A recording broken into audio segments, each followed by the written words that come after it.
In a world plagued by spontaneous human combustion, where humanity's last line of defense lies with special fire force soldiers who wield pyrokinetic abilities, among them stands a fighter whose power is only rivaled by the absurdity of his own imagination. His name is Arthur Boyle, and over the course of Fire Force, Arthur evolves from a fatuous rookie into one of the most powerful characters in the entire series. And with the final season now unfolding, I figure there's no better time to find out just how strong the Night King Arthur Boyle truly is than now. And to begin a video such as this, I believe the context behind Arthur's character is pretty important, so I'll start with that. Arthur's story begins when his parents' restaurant burns down, a customer gets food poisoning, and their debts pile up.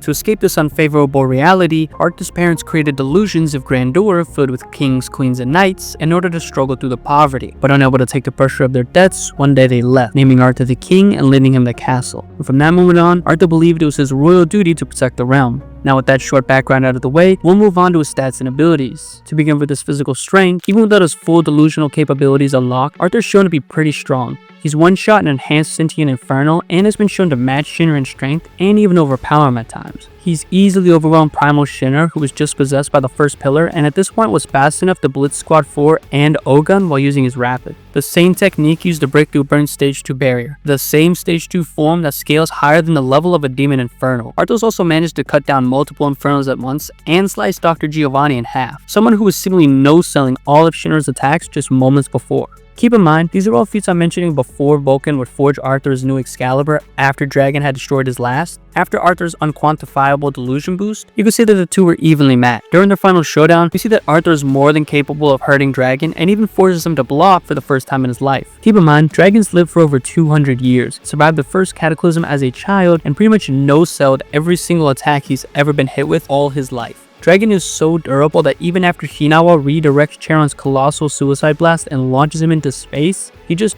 floats around casually wondering if he should become a star or not, only deciding to return to Earth out of curiosity for Arthur. The guy's an overall tank. Dragon literally had to be hit with a world-cutting slash just to be put down for good. Before his demise, Arthur was the only person capable of actually threatening him, maybe besides Benamaru. This, paired with the knowledge of what happened during the first two run-ins, tells me that the power boost Arthur received from his new sword and ring was pretty big, and shoots him up to the third strongest in the verse, or even second depending on how exactly you interpret his power. Arthur's always been pretty durable. Even as a rookie, he was holding his own against higher tier threats, like when he blocked a direct attack from a Demon Infernal that slammed him into a building, and took a fire blast to send both he and Shinra flying backward, yet Arthur was still able to recover fast enough to launch an attack. Keep in mind, this demon was about a city block level danger, and the closest other demon I could compare it to would be the one that Conroe and Benamaru fought, which took a suicidal level ignition technique from Conroe to defeat. But we really only get to see the limits of Arthur's durability during his fights with Dragon. This is the same Dragon who could flatten entire squads with a single breath and split oceans with raw power alone. He's so powerful that the sheer pressure from his punch alone was enough to make Arthur's nose bleed. And don't forget, Arthur was taking this punishment for hours. Their first fight started in broad daylight and didn't end until the evening. Dragon's certainly an overwhelming foe, and yet Arthur endured all of it up until the end. Arthur and Dragon's cataclysmic battle would eventually end with Arthur's victory, but not without sacrifice. To land the final blow, an already critically injured Arthur had to endure a direct hit from Dragon's most concentrated stream of fire.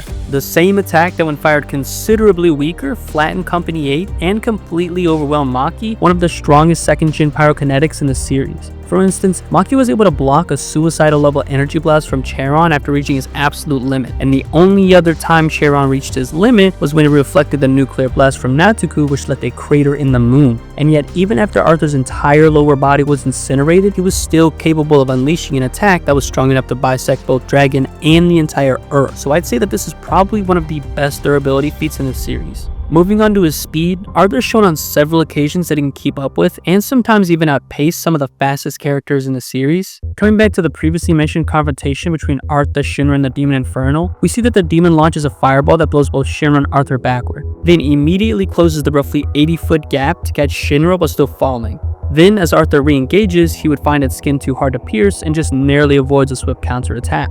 This moment here displaying both the demon's speed capabilities as well as Arthur's speed and ability to react to fast attacks. Arthur's also performed against Shinra's Rapid, a technique so fast that Ogun said he couldn't even see it happening. The same Rapid that allows Shinra to fly faster than a jet and enabled him to break through Burn's Stage 2 barrier. Yet, while Shinra was possessed by the first pillar and using his rapid offensively, Arthur was not only matching his speed or reacting to his rapid attacks in close range without being overwhelmed. He's even managed to react to Sho's severed universe, and while Arthur didn't completely dodge it, it's still pretty impressive considering it took Shinra with an Adola Grace and moving faster than the speed of light just to compete with it. More impressively, Arthur was able to blitz Dr. Giovanni, someone who could dodge bullets and track and react to Shinra's kicks, something most struggle to do. During their fight in the Nether, Giovanni admitted that the only reason he was able to dodge Arthur's blade was because of his ability to read Arthur's intent through his pheromones with his weird moth whisker things. But once Arthur cleared his mind completely, Giovanni couldn't react, allowing Arthur to easily sneak attack him. Arthur's also cut down White Cloud Assassin's stream before he could even move, and we didn't get to see much of his abilities, but he was a highly mobile 3rd gen pyrokinetic. And during his fight with Company 8, he moved so fast that by the time Hinawa raised his gun, Stream was already at point blank range with a strike ready to land. Finally, while fighting Dragon, Arthur managed to dodge several of his punches. And keep in mind, Dragon was so fast that he was effortlessly dodging every one of Arthur's attacks that he wanted to. The same Arthur would just cut down Stream in no less than a blink of an eye. Even after Arthur got his new Excalibur and subsequent power boost, Dragon was still fast enough to immediately counterattack after Arthur landed a Violet Flash. And during their final battle, Arthur was moving at the speed of lightning, yet Dragon was still able to clock him. And at one point, he grabs Arthur and flies him straight to the moon in what feels like no more than 5-10 minutes. And for context, the moon is roughly 238,000 miles away from Earth. If they made that trip in 10 minutes, Dragon would have had to been flying roughly 23,600 miles per hour, which is over 31 times the speed of sound. It's a ridiculous feat, and since Arthur was actively resisting and reacting throughout the flight, we can only guess that Dragon could go faster. Now moving on to Arthur's intelligence, well, he's not. Arthur's kind of an idiot in terms of everyday life. The guy crashes just from doing something as basic as paperwork. However, when it comes to combat, which is what we're focusing on, his battle IQ is definitely up there. He's pretty consistently shown sharp instincts, solid perception, and even moments of tactical brilliance. He will even go as far as to turn off his own mind just to get the jump on an opponent. For starters, during the White Cloud's takeover of Asakusa, Arthur was the only one out of Company 8, Conroe, and her own sister who was able to spot Hika's imposter as a little old man. And after learning how to sense the breath of life, he didn't even flinch while being rushed by Mirage's clones. Surprisingly enough, Arthur's also memorized pi through mnemonics. If you don't know what pi is the value representing how many times the diameter of a circle can go into its circumference, and there are currently over 105 trillion digits in pi, and the number continues to grow. I don't really know what this means, except that it's crazy that Arthur was able to memorize this, and of all the possible reasons, it's because, I quote, he's a knight of the round table and did some checking into circles.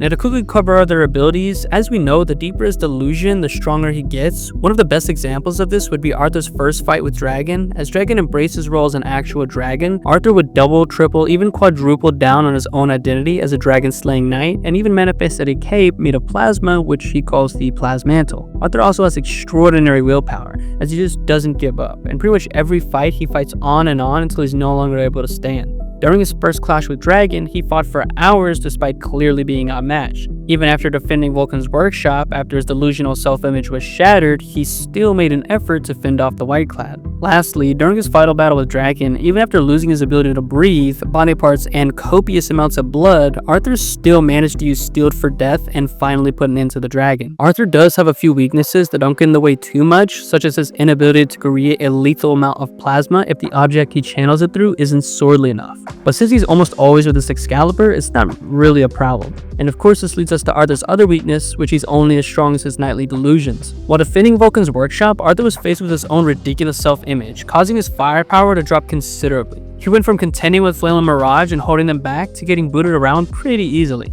Arthur's other weaknesses aren't very notable, so we're going to go ahead and move on. And to power scale Arthur properly, I'm going to go over a few fights so we can get a better idea of where he stands in the universe. I'll be focusing on battles that take place after Arthur received his new Excalibur, as I feel like this most accurately depicts the current and strongest Arthur, not counting the very end of the series. Starting with his confrontation with Giovanni, who had taken over Yu's body, the encounter begins with Giovanni telling Arthur and Vulcan that he's acting as a bug inside Yu's brain.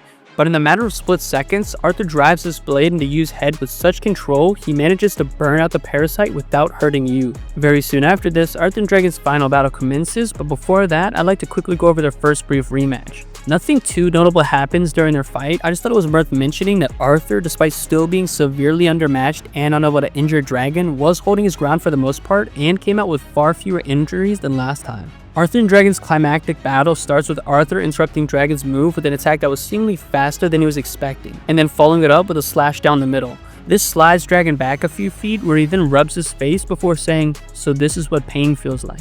From here, the battle gets taken to the sky, where Arthur harnesses the power of thunder and lightning to hit Dragon with a violet flash so fast and powerful that it not only breaks his skin but causes blood to spurt out. This is when the real battle begins.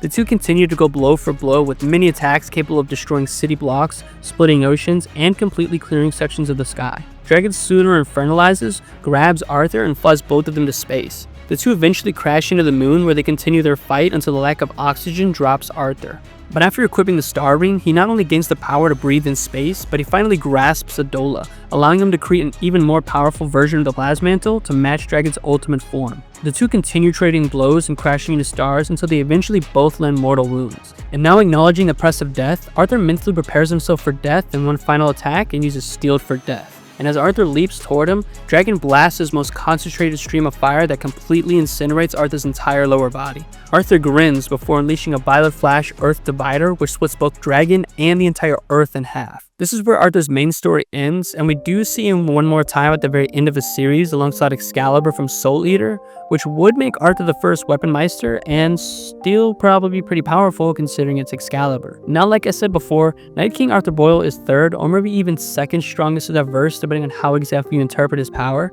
and by that I mean that Arthur's power scales based on how deep he is in his delusion. So while fighting somebody like Dragon, who sees himself as a literal dragon, or Shinra, who embodies a demon, Arthur can fully immerse himself in the fantasy, making him far stronger. But against someone like Benimaru, who's more grounded and doesn't fit into Arthur's chivalric worldview, it might be harder for him to get as deep into the knightly mindset. So whether you rank him as a second or third strongest depends on how much you think he can mentally commit to any given fight.